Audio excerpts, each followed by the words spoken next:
Welcome in to MISL Weekly. My name's Nicholas Murray. Very pleased to be joined again by the globe-trotting Chris Economides. Chris, welcome back from St. Louis. How was your weekend? It was really good, actually, Nicholas. It was cold with my warming blood here, or, getting up in age here. Those bone-chilling Midwestern winds took a toll, but no. Hats off to the St. Louis Ambush organization. They did a really good job with their first two games. Over 7,000 people for opening night against the Pennsylvania Roar. Followed up with close to 5,000 the following night against the Missouri Comets. Some great soccer. It was very festive.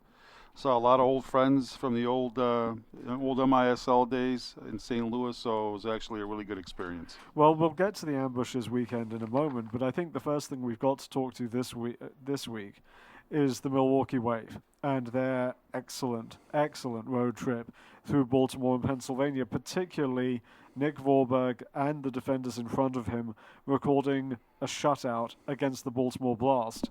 Now, we were expecting a tense game. We were expecting a playoff-type atmosphere. We certainly got that with almost 9,000 fans at the Baltimore Arena. I don't think anyone saw this result coming, though, and it was incredibly impressive the way that Milwaukee was able to clamp down and doing exactly what Ian Bennett told us about on last week's show, getting back to the Milwaukee Wave style of play after giving up over 20 points the previous week to Missouri. No, I mean, I was shocked when I actually saw the final score. To go in there and shut out the defending champion Baltimore Blast in front of almost 9,000 people. I expected a really, good, close game, but for them to go in there again to shut them out, I was totally surprised by that. But hats off to the Wave. Keith Tozer, year in, year out, does an incredible job. I think he's retooled his lineup very, very nicely after not making it to the finals last year. So Milwaukee's right back where they're always at. They're at the top of the table along with Syracuse. Kudos to the Wave. Well, we saw one of those players that Keith Tozer's retooled the roster with come through on Saturday night with J.C. Banks scoring twice, one from three-point range. Very interesting to see the Rochester Rhinos midfielder and how he's adapting to the indoor game. And then the following night, obviously, you have the familiar faces, the Nick Pereiras coming through with 3 goals. I believe Marcelo Fontana had a couple of goals again as well against the Roar. So you've got this mixture of guys who have been there, who know this game, but new guys like J.C. Banks coming in, stepping up, and especially in a big moment against a team like the Blast. Again, kudos to Keith.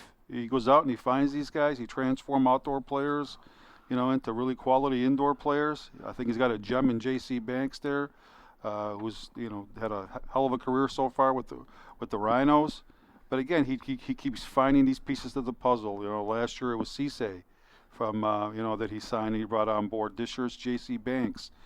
He just does an incredible job. It's very nice for those of us who follow J.C. Banks in USL Pro.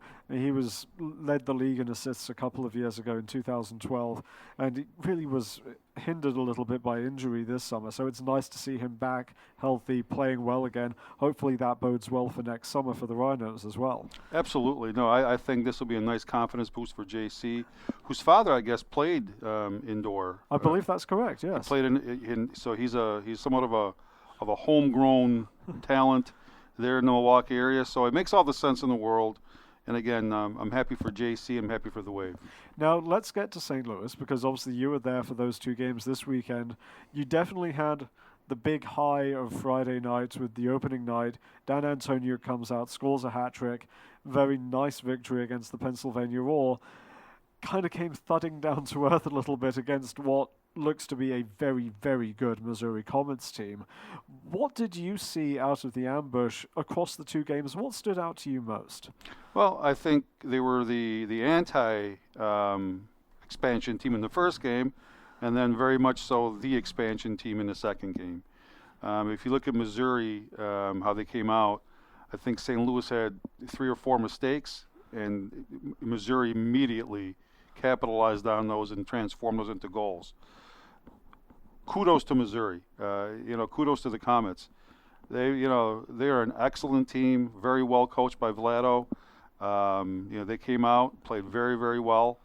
Now in retrospect, hats off to St. Louis also. The crowds to have the return of indoor soccer to St. Louis was overwhelming. As I mentioned, over 7,000 people for opening night.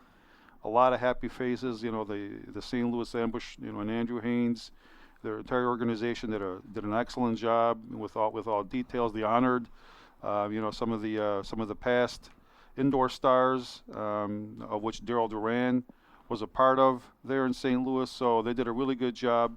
Had a great result the first night. But then back to reality on Saturday night, and I'll be very curious to see what transpires in the rematch this Friday. Well, that's the biggest thing, and it was certainly interesting to see the amount of interest on Friday night in that return of indoor soccer to St. Louis. We had a lot of fans in the YouTube chat room, which is being able to converse with everyone. Fans from Milwaukee, fans from Baltimore, fans from Rochester, all very excited to see St. Louis be back and part of the league again. And certainly was very, very great to see more than 7,000 fans at the Family Arena to see that opening game. And as you mentioned, Friday night, I think there was a certain amount of euphoria about that opening win, and then Missouri came out, smacked them in the mouth pretty strongly early on, and really that was a lot to ask the Ambush to recover from. We can talk a little bit about this later, but I think given a week to recover, given a week to regroup, I think we'll see a very different game on Friday night, and should be I think a much tighter contest and a much more interesting contest to see how Darryl reconfigures the team, what adjustments he makes ahead of that game. I totally agree. Daryl Duran's got a storied past there, not only as a player but as a coach in the St. Louis market. If it was somebody that had been through the wars in the past, I'd be a little bit more leery. But I think with Daryl at the helm there, he's got a solid roster. As I mentioned, he knows the game of indoor soccer. He knows the MISL. I think we'll see a whole different St. Louis team this Friday. Now, speaking of a whole different team, a team that has been a whole different team this season has been the Syracuse Silver Knights, who are now 3-0, as you mentioned, sitting just above the Milwaukee Wave on point differential right now in the MISL standings. And two very impressive wins against the Rochester Lancers. And both wins, watching both live, played out pretty much the same way. It was a very tight first half. I think Syracuse was up 5-4 on Friday night and then tied 4-4 on Saturday night. And then the Silver Knights make these adjustments, find this extra gear, pulled away impressively in the second half of both of these games. This is a team that certainly we don't know for sure yet, but it certainly looks as though it's going to be a team that's going to be making the playoffs at the end of the season for the first time in franchise history. You got to give Tommy Tanner all the credit in the world. He stuck to his guns with the core of his players that have been there for the first 2 years. Like the Slavisa Ubiparipovic, Brady O'Quinn in goal. Some of the other key pieces of the puzzle of the franchise there. I was going to mention Santana. I was going to mention a guy, Canado Forbes, is a guy that I think's taken a huge jump forward this season. Yeah, Tommy's done a great job of Tommy was always being the captain for all those teams in Cleveland and in Rochester. He was always someone that the players respected and looked up to, and that's carried on to his coaching career. He made some other really key additions, bringing in a Michelle Millwood, bringing in the Corey kid who's played Corey Elenio, yes, Elenio's played very, very well.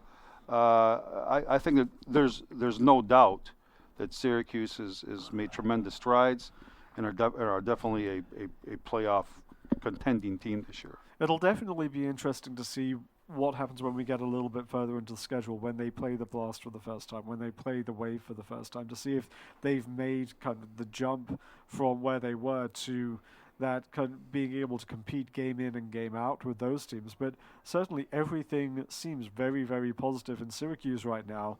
And to talk a little bit more about that, we had the chance to talk with Slavisa Ubiparipovic earlier in the week. And that interview will be coming up just after this break.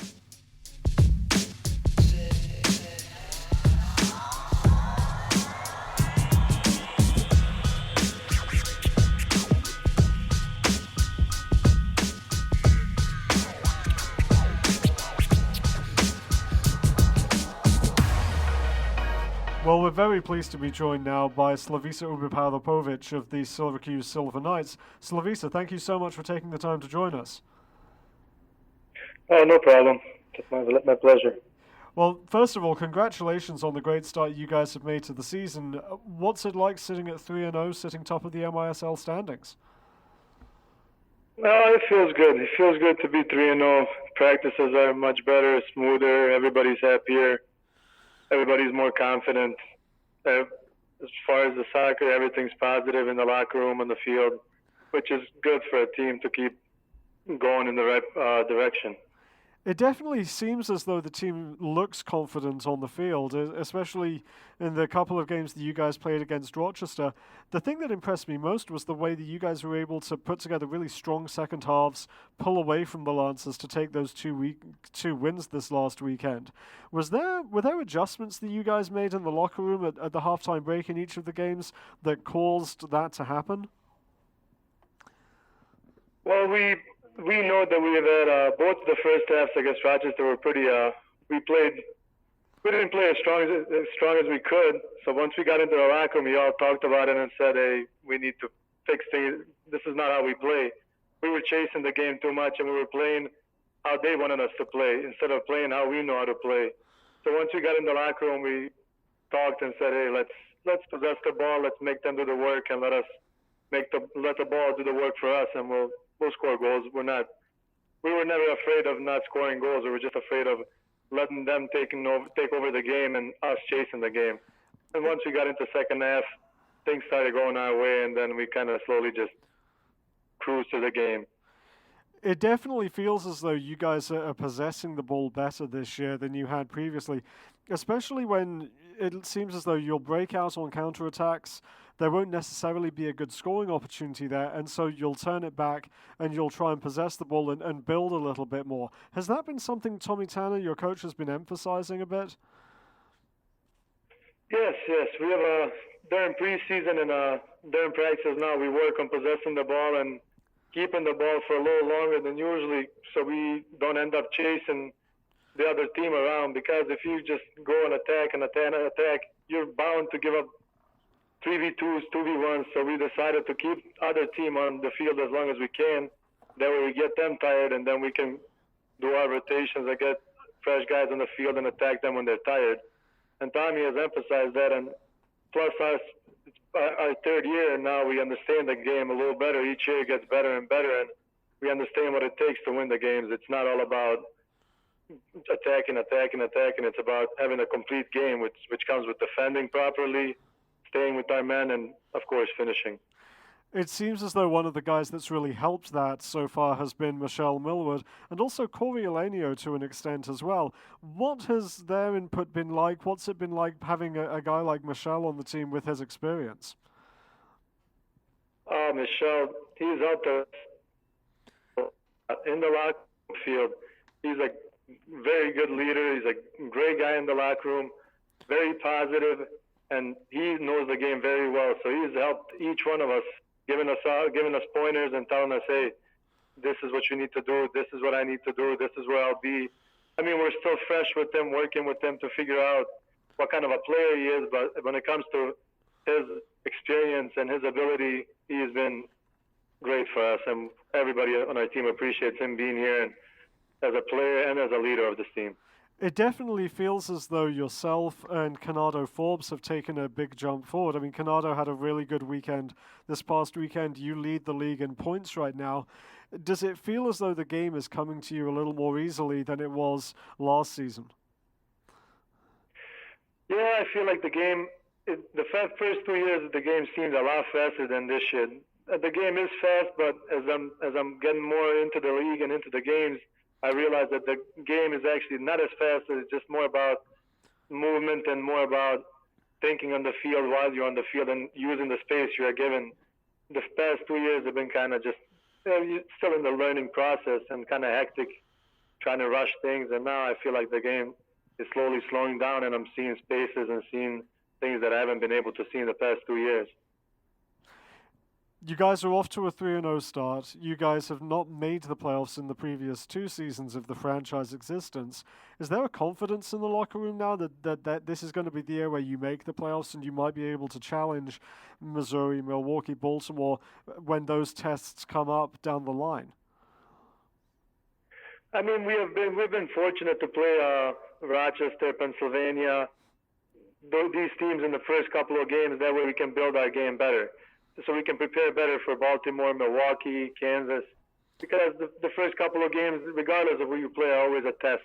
And we have great success in those first 3 games. And like I said, confident in the locker room. Everybody's very confident, and we feel like we have the guys to do it. Whether we have the work to do it and whether we're all ready for it, we're gonna have to find out. But I feel like everybody in the locker room is ready for it this year and to take over. And we understand our roles better, and we want to make the playoffs for our fans, for the staff, for everybody. And we feel like we have a good team, and we have a great group of guys that there's no reason for us not to be in the playoffs this year. Well, Slavisa, good luck this Sunday against Pennsylvania. Congratulations on the great start, as I mentioned earlier, and best of luck for the rest of the season. Thank you. I really appreciate it.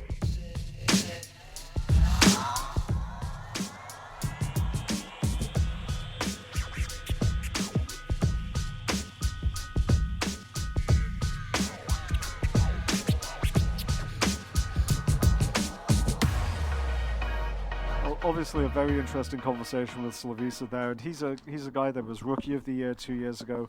Kind of had a slightly down year last year, but I think it feels like the addition of Millward, the addition of Elenio is giving him more time and space, and that's shown in the way that he's playing right now. He's got 14 points in his first 3 games. He's got a couple of hat-tricks under his belt already. It certainly seems as though he and Forbes are 2 guys that have really taken a big jump forward as far as their play this season. Yeah, he really is a fun player to watch too. You know, the entire team. You know, this sort of reminds me of the old run and gun. The Silver Knights brand of play. But no, I think again continuity has helped. You know, familiarity. You know, this is this 3rd season now. Again, some of the key additions. They're a very dangerous team. And it's interesting to note that a guy who was absolutely great for them last year in Neto, he's been playing well. He's certainly been playing his role for this team. But if he catches fire, then this team is going to have a lot of weapons that they can throw at you offensively, where they can roll 2 forward lines that are going to be able to score consistently, and that's going to give opposing teams a lot of problems. No, I think they're going to be a handful. Again, some key additions. Again, the continuity factor of knowing each other, and again, there's no substitute for just getting to know each other. You know, this is some of the things that expansion teams, until they find their niche, until they find where they're going to be in certain situations. Again, that just can't happen without knowing each other and having those other seasons behind you. So, I think Syracuse is on the cusp of something special there. And you know what? It's be interesting to see how the rest of the year transpires. And as Ubiparipovic mentioned, I mean, just getting Millward in there, he's great in the locker room, but they're only really scratching the surface of what he and Elenio are going to be able to offer this team. Once that gets into progress, once you see the real gelling of those forward lines, you can definitely watch out. And it'll certainly be interesting to see how that progresses this Sunday as they go in to face Pennsylvania. Obviously, Pennsylvania struggling a little bit with their scoring at the moment. They're only 4 points in each of their last 2 games. It seems as though they are starting to make headway, but they will be without Petar Myers this weekend through suspension after his ejection on Sunday against Milwaukee. Yeah, I mean, again, they're getting acclimated to the indoor game. You know, there are some, there's some players that have a past history there, like a Peter Pappas, like a Petar Myers, like a Chris Williams. But for the most part, it's players that are new to the indoor game. Obviously, Eric Poulos doesn't really have a lot of past indoor experience, so he's learning on the fly. And again, it's a work in progress. They're making strides. I thought that they played Milwaukee fairly tough. Even though Pennsylvania had a really long trip back from from St. Louis the previous day. So kudos to them. It's a work in progress. I thought I was actually very impressed with the way they played that first half, and it was I think the biggest disappointment for Pennsylvania for that game was that they let Milwaukee get those two late second quarter goals and kind of stretch their lead a little bit before halftime. Because if you can get into the locker room tied at that point, then there's that little bit of belief, and there's that little extra thought that, hey, we're in this. We're competing with one of the best teams in the league, arguably the best team in the league right now.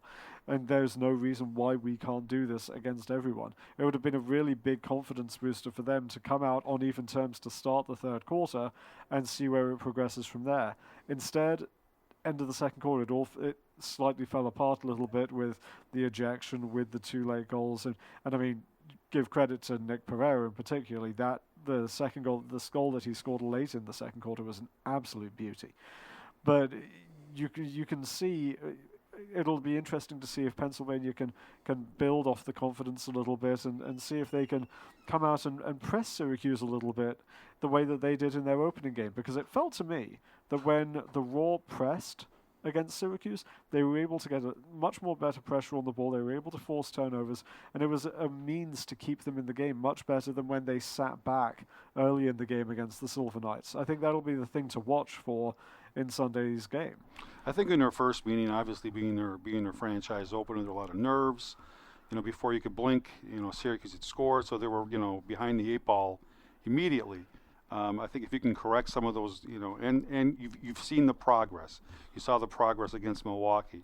I think if they can correct some of those mistakes, the longer they stay in games, if they can find a way to score some goals, which again will come, through continuity, through familiarity with each other. I think you'll start to see progress from the Roar. Now, speaking of fixing mistakes, that was, as you mentioned earlier, the biggest bugaboo for the Ambush in their opening game against the Comets on Saturday. How did they fix those mistakes, and who are you looking to for a big performance for St. Louis as they try to reverse last Saturday night's result against the Comets? Well, I think it starts in goal with Jeff Ritchie. Jeff's a proven commodity at this level. Played very well for Chicago last year. Had a really good opening night. So we're sort of left out to dry against the Comets. I think they have to button things up defensively, where they're not getting exposed by the Comets. As I mentioned, there were three glaring mistakes that led to the first three goals. And good teams like the Comets are gonna punish you once you make those mistakes. So I think they have to clean up their own end, capitalize on their mistakes.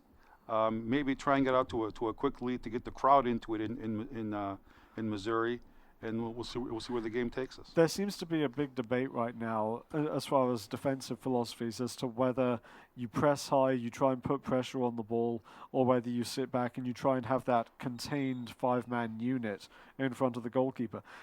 Which one would you think that the Ambush are going to look to use against the Comets? Because it feels as though against a team like the Comets, with the speed that they have, you might want to sit back a little bit more, not necessarily press, because if you press at the wrong time, they're going to start getting those 2-on-1s, 3-on-2s, and they're going to burn you.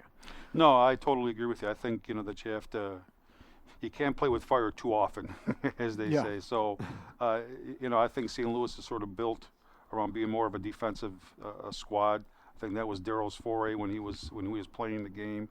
So I think that they're going to sit back a little more, not make the mistakes, capitalize on some of their chances, and go from there. Well, that game opens up the weekend schedule, Friday night at 8:35 p.m. Eastern Time from the Family Arena, as always available on YouTube. And then Sunday, as we previously mentioned, the Pennsylvania Roar will host the Baltimore Blast at 4:05 p.m. Eastern Time on YouTube. We hope you join us for both of those games. We also hope you have a very happy Thanksgiving. I know I'm looking forward to driving down to my mother-in-law's down in Port Charlotte with my wife later on Wednesday afternoon. So lots of turkey, lots of fun with my niece and nephews. So Chris, what are you doing for Thanksgiving? Well, we've got the grandkids in here from Cincinnati, so we're looking forward to a lot of turkey in the Economides household, and I want to wish all the fans and their families a healthy and happy Thanksgiving. Well, thank you for joining me again, Chris. Thank you, producer Seth, for putting this together. And thank you for listening. We hope you'll join us again this time next week and enjoy all the action this holiday weekend. Until then, bye for now.